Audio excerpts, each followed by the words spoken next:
bukas ra niya kanang Tagutom. pagutom ana din ko. Kanang murag sige na. Hello guys! Hello guys!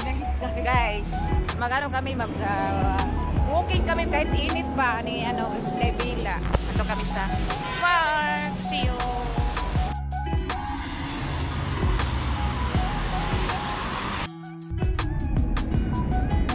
So, Almula, punta na kami doon sa aming walking or jogging kahit init na init. So kami magpadala ng pera sa Pilipinas.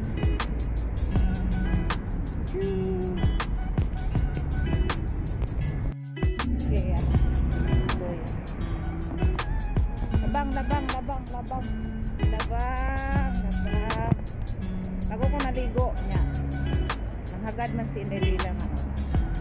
Jogging daw ni. Okay. Basta guys, dito na kami pandayan McDonald's. Wala din may masarap McDonald's nila dyan. Ang yapon. Ito na close na to. Riban na. Guys, ang best lagyan ng mga cellphone. Yan. Ito kami sa yan na TV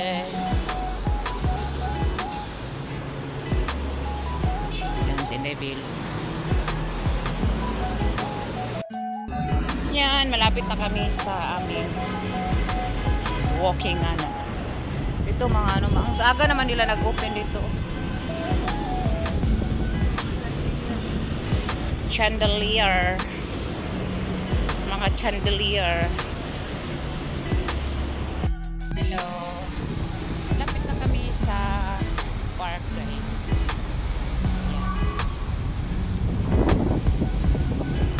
Wiki ATM dito, yan.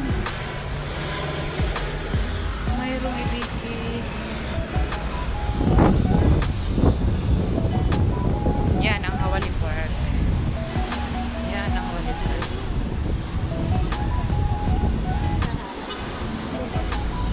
Yan ang Hawali Park. Dira. Dito. Agdan ka na sa daan. Yan, Hawali Park. Ha? No barbecue in the park. Wala man dagoy kay sa daan. Yan ang Hawali Park. Ay, may tubig.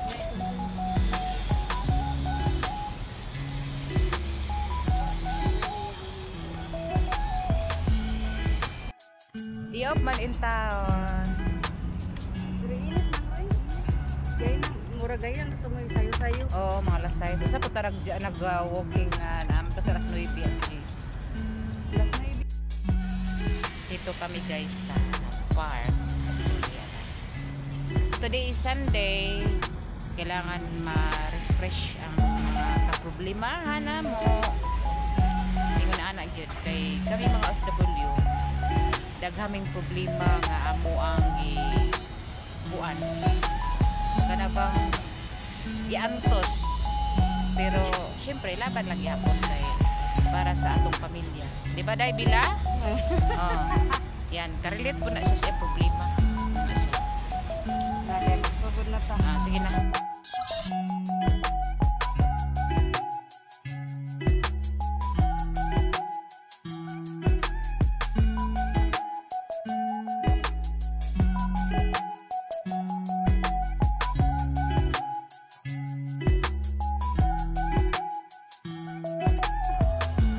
Pawis kami ni Nebila sa 30 minutes naming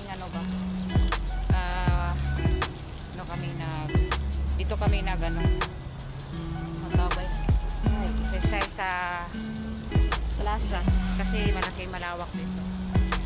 Ito muna tayo ng tubig pang pang buhay dugo.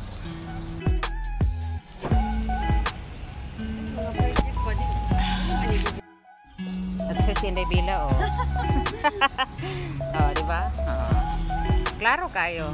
Gamay naman na siya Di mo siya malaman na 40 years old. Tanawa lang. Di ba? Maliit Lipas lang niya ang kanang Kagutom. kagutom ana din. Kanang murag sige na. Kainit.